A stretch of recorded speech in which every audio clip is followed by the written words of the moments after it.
Hi friends, இது போன வீடியோவோட கண்டினியூ தான். ஸோ போன வீடியோ என்ன பார்த்துருந்தோம் பார்த்தீங்கன்னா, பூட் லோடர் அன்லாக் பண்ணுறது எப்படின்னு பார்த்துருந்தோம். அப்புறம் வந்து பார்த்தீங்கன்னா ஆரஞ்ச் பாக்ஸ் ரெக்கவரி எப்படி இன்ஸ்டால் பண்ணுறதுங்கிறத பற்றி பார்த்துருந்தோம். அதனோட ஃபைல்ஸ் எல்லாமே டிஸ்கிரிப்ஷனில் லிங்க் கொடுத்துருப்பேன். இப்போ நம்ம அதிலேருந்து கண்டினியூ பண்ணலாம். இப்போ என் ஃபோனில் வந்து பார்த்தீங்கன்னா நான் வந்து என்னோடய ரோம் ஃபைல், அதனோட கெர்னல் வெர்ஷன் இது எல்லாமே வந்து பார்த்தீங்கன்னா இதில் காப்பி பண்ணி வச்சுருக்கேன். ஃபஸ்ட்டு வந்து பார்த்தீங்கன்னா சிஸ்டம் டேட்டாஸ் எல்லாம் வைப் பண்ணிக்கலாம். சிஸ்டம் டேட்டா வைப் பண்ணதுக்கப்புறம் வந்து பார்த்திங்கன்னா ஃபைல்ஸில் போய்ட்டு நான் ஃபஸ்ட்டு வந்து பார்த்திங்கன்னா OS இன்ஸ்டால் பண்ணுறேன். ஓகே, இப்போ வந்து பார்த்திங்கன்னா OS இன்ஸ்டால் ஆகி முடிஞ்சிடுச்சு.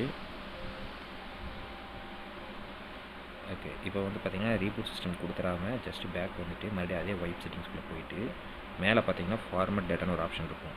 இதில் எஸ்ன்னு டைப் பண்ணிவிட்டு கன்ஃபார்ம் கொடுங்க. இது எதுக்காக அப்படின்னா நீங்கள் வந்து டைரெக்டாக மியூஐலேருந்து வரங்காட்டி உங்கள் ஸ்டோரேஜ் வந்து என்கிரிப்ட் ஆகிருக்கும். ஸோ நீங்கள் கஸ்டம் ROMs இன்ஸ்டால் பண்ணும்போது பூட் லூப் ஆகிறதுக்கு வாய்ப்பு இருக்குது. அதாவது MI லோகோ வந்து நிற்கும் சில டைம் OS வந்து இன்ஸ்டால் ஆகாமல் இருக்கும். சில டைம் இன்ஸ்டால் ஆகிட்டு நீங்கள் எதுவுமே ரீபூட் கூட பண்ண முடியாது, திருப்பி ரெக்கவரிக்கு வர்றது. இந்த மாதிரி பிரச்சனைகள்லாம் வந்து பார்த்திங்கன்னா நீங்கள் இந்த மாதிரி சிஸ்டம் ஃபார்மேட் அடிக்கும்போது உங்களுக்கு அந்த பிரச்சனைகள் எதுவுமே இருக்காது.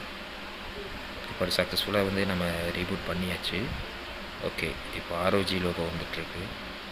இன்கேஸ் இது வந்து ரொம்ப நேரம் இந்த லோகோவே வந்துட்டு இருந்துச்சு அப்படின்னா அந்த பவர் பட்டனை ப்ரெஸ் பண்ணி பிடிச்சி நீங்கள் வந்து திருப்பி ஆஃப் பண்ணிவிட்டு ஆன் பண்ணிங்க அப்படின்னா மேக்ஸிமம் உங்களுக்கு ஃபிக்ஸ் ஆகிடும். இப்போ செட்டப்பெல்லாம் முடிச்சதுக்கப்புறம் ரோமோட யூஐயை காட்டுறேன். இப்போ பார்த்தீங்கன்னா கிட்டத்தட்ட செட்டப் எல்லாமே முடிஞ்சிருச்சு. ஸோ இப்போ வந்து கிளாசிக் வேணுமா இல்லை ஆப் ட்ராவரோட வேணுமான்னு கேட்குது. நம்மளுக்கு எப்பவுமே கிளாசிக் தான் பிடிக்கும். ஸோ நான் கிளாசிக் செலக்ட் பண்ணிக்கிறேன். இப்போ நான் கிளாசிக் செலக்ட் பண்ணிட்டு ஓகே கொடுத்துட்டு நெக்ஸ்ட் செட்டப் கம்ப்ளீட்னு வரும். ஸோ இதையும் நான் ஓகே கொடுத்துட்றேன். அவ்வளோதான், கம்ப்ளீட் ஆகிடுச்சு. இது ROG UI. ஸோ இது பார்க்க வந்து பார்த்திங்கன்னா கலர்ஸ்லாம் நல்லா வைப்ரண்ட்டாக இருக்குது. ஆக்சுவலாக நான் இது வந்து பார்த்திங்கன்னா கிட்டத்தட்ட ஒரு 1 வீக்காக யூஸ் பண்ணிட்டுருக்கேன். எனக்கு இது வரைக்கும் எந்த ஒரு இஷ்யூவும் கிடையாது. பக்ஸ்ன்னு சொல்லி பெருசாக எதுவும் கிடையாது. பக்ஸ் இல்லை மொத்தத்தில். ஸோ இந்த ரோம் பற்றினா உங்களுக்கு ஃபுல் டீட்டெயில்ஸ் வேணும் அப்படின்னா மறக்காமல் கமெண்ட் பண்ணுங்கள். நெக்ஸ்ட் வீடியோவில் இந்த ரோம் பற்றின ஃபுல் டீட்டெயில்ஸும் நான் உங்களுக்கு ப்ரொவைட் பண்ணுறேன். ப்ளஸ் வந்து பார்த்திங்கன்னா இந்த ரோமில் வந்து எதாவது டவுட் இருக்குது இல்லை வேறு ஏதாவது கஸ்டம் ரோம் போடணுன்னாலும் மறக்காமல் கமெண்ட் பண்ணுங்கள். கண்டிப்பாக நான் வந்து உங்களுக்கு அப்லோட் பண்ணுறேன். இந்த வீடியோ பிடிச்சிருந்தால் மறக்காமல் லைக், கமெண்ட், ஷேர் பண்ணுங்கள். மறக்காமல் சப்ஸ்கிரைப் பண்ணுங்கள். தேங்க்யூ ஃபார் வாட்சிங் கைஸ். நெக்ஸ்ட் வீடியோவில் சந்திப்போம்.